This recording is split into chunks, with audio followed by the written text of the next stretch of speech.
Warga Ekuador pada Minggu 7 Februari mulai memberikan suara dalam pemilihan presiden. Banyak pemilih yang lelah dengan langkah-langkah penghematan ekonomi yang menyakitkan dan ingin kembali ke sosialisme mendorong kandidat sayap kiri Andrés Arauz yang berharap untuk menang tanpa memerlukan pemilihan putaran kedua.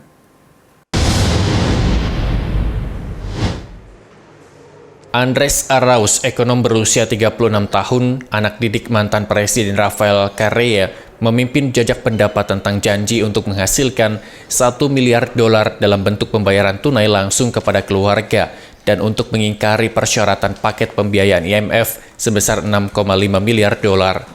Saingan utamanya, Guillermo Lasso, telah dirugikan oleh citranya sebagai bankir konservatif dan lembaga jajak pendapat mengatakan kemungkinan rendahnya partisipasi pemilih karena pandemi dapat merusak dukungannya. Pengacara dan aktivis pribumi Jakub Pérez berada di urutan ketiga dalam jajak pendapat.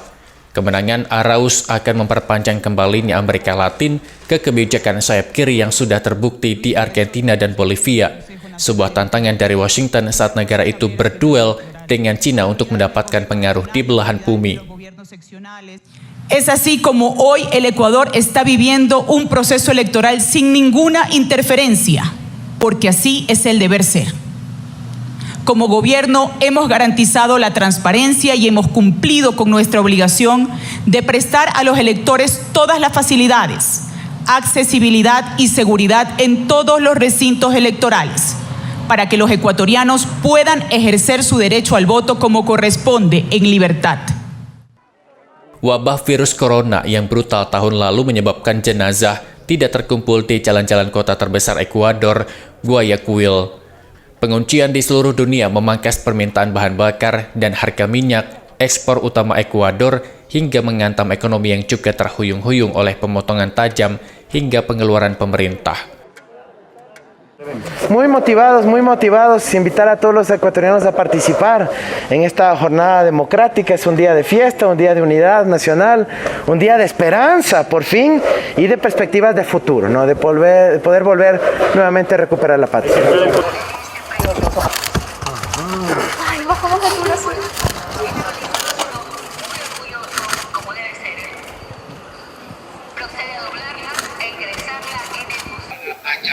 Hemos cumplido con nuestra obligación de votar. Invito a todos los ecuatorianos a hacerlo con todas las normas de bioseguridad. Lo que les puedo decir es que habrá segunda vuelta y estaremos en la segunda vuelta. Presiden Lenin Moreno, mantan sekutu Korea, mendorong agenda pro-pasar dengan harapan menghidupkan kembali ekonomi yang lesu dan banyak utang. Usahanya memicu reaksi marah dengan 10 hari protes jalanan yang disertai kekerasan pada tahun 2019 menentang rencana kenaikan harga bahan bakar.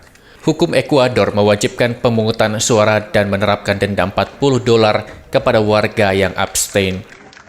Mucha tensión y creo que es mucha preocupación, al menos de mi parte. Porque uno, el contagio, el virus, y otro por la inestabilidad que ahorita estamos viviendo en el país también, ¿no? La preocupación de cómo vamos a salir, con qué persona va a ser la electa.